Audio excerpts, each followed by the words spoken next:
نن می یو داسي جنۍ ولیدا حسینا وا خولي و د ګل پرنګ سپوږمۍ پشان سپینا وا وطنا وطنا وطنا. سلامونه ګرانو کتونکو، ایله لرم چې تاسو به ټول روغ جوړ او خوشاله یاست. زه ستاسو کوربه اعظم خان مندوخیل، تاسو ګورئ وطن چینل.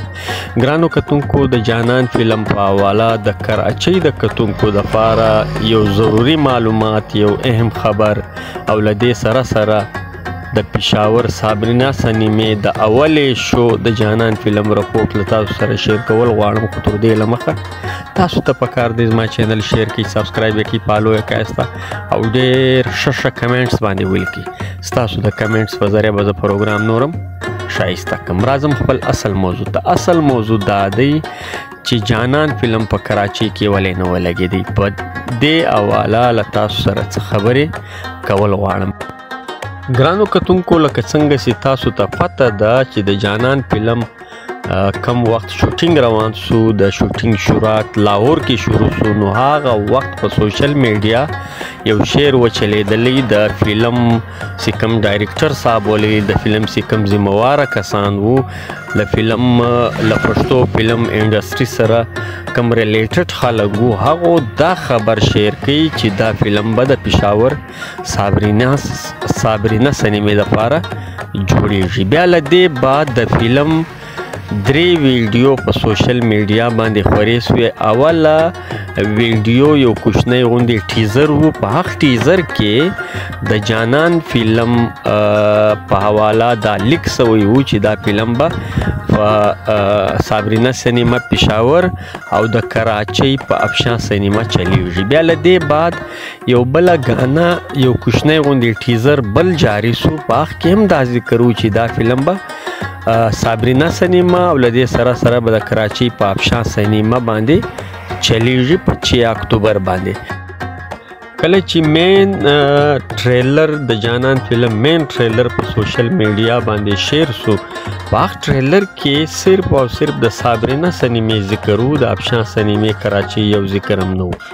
بیا له دې بعد ما چې کوم دی د دې فلم سیکنډ هیروین وقار جانی سره رابطه وکړه، هغه سره داسې خاص معلومات نه وو. له دې بعد ما ډایرکټ د دې فلم له ډایرکټر شاهد عثمان صاحب سره رابطه وشوه.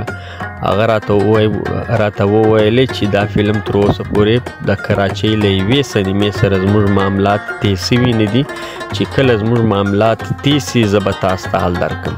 نو د کراچۍ د کتونکو دپاره دا ویډیو ما ترتیب کولې. ما ته په واتساپ باندې ډېر کتونکي وایسونه کوي، لیک کوي چې دا فلم به د کراچۍ په کومه سینما کې چلیږي. نو ستاسو د اطلاع دپاره مې دا ویډیو ترتیب کړله، تاسو ته به یقینا معلومات در رسېدلي وي. بل نوی اپډیټ که چېرته ماله راغلی نو انشاءالله له تاسو سره به بیا بله ویډیو هم زه شیر کړم.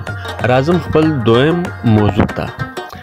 د صابرینا سینما د جمعې د ورځې د 3 بجو د اولې شو رپورټ دا دی چې دا فلم دومره هیټ سوی وو، دې سینمې ته دومره کتونکي تللي وو چې د سینمې ګیټونه بند سو. له ګیټه بهر کتونکي مینوال په انتظار وو چې کله به د 3 بجو شو فارغه کاږي او موږ به د 6 بجو شو ته ځو. یعنی دومره رش وو چې دومره رش د اختر په ورځو باندې هم په سینما کې ښکاره سوی نه دی، چا کتلی نه دی. لیکن د جانان فلم په اوله شو کې ریکارډ رش ولی، یعنی هاوس فل وو. له ډېرې زمانو بعد یو سینما موږ داسې ولیده چې هغه هاوس فل وله. د دې مطلب دا دی چې د فلم خوښونکي انسانان هغه فلمان خوښوي په کومو فلمانو کې چې کهانۍ وي، ډېر ټکه ټوکه نه وي، د کلاشینکوف کلچر نه وي.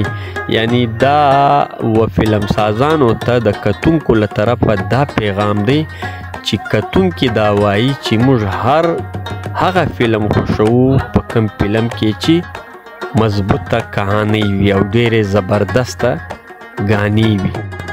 ګرانو کتونکو دا و د جانان فلم په حواله څو ضروري خبرې چې ما له تاسو سره شیر کړې. امید لرم چې ستاسو به خوښې سوي وي. تر بل خوندور پروګرام پورې مو پر لوی بادار سپارلی یاسته. د خدای په امان.